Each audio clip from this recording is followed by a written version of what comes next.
Numbers 13:33. There we saw the giants. The descendants of Anak came from the giants, and we were like grasshoppers in our own sight, and so we were in their sight. How often have you felt you were insignificant? Maybe it was an idea you were trying to pitch at work, and no matter how you presented it, it just continued to be shot down or simply fell flat on its face. Maybe it was a beautiful young lady or a handsome young man that had caught your fancy, and no matter what you did, they didn't seem interested in your attentions at all. Maybe it was that paper you wrote, the one you spent hours and hours on, staying up late into the night and getting up early in the morning to complete, only to have it returned with, at the most, a mere "good job" and a smiley face, and at worst, that giant red F and a note saying, "Better luck next time." Our verse from today tells how 10 of the spies sent to Canaan felt about their chances against the Canaanites, which also included the giants of Anak.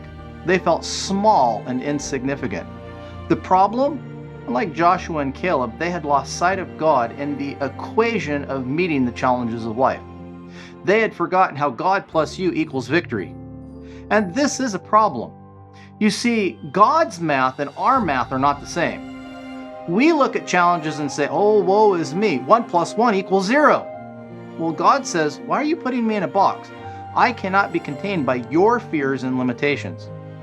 It is our lack of faith and trust which cripples the hand of God in bringing about the good He is wanting to accomplish in our lives. Remember, the children of Israel stood on the edge of the promised land, not the land Abraham, Isaac, or Jacob had secured for themselves, but the land God had promised their descendants, the very ones who had just spied out the land that would be inheriting it. Sadly, because of unbelief, a whole generation perished in the wilderness. While it may seem as if you are insignificant, don't be fooled by Satan's lies. You are the focus of the entire universe. If you were the only sinner, Jesus would have been sent to die for you. Never be so discouraged you end up like those Israelites of old and missing out on the promised land. Until next week, Maranatha.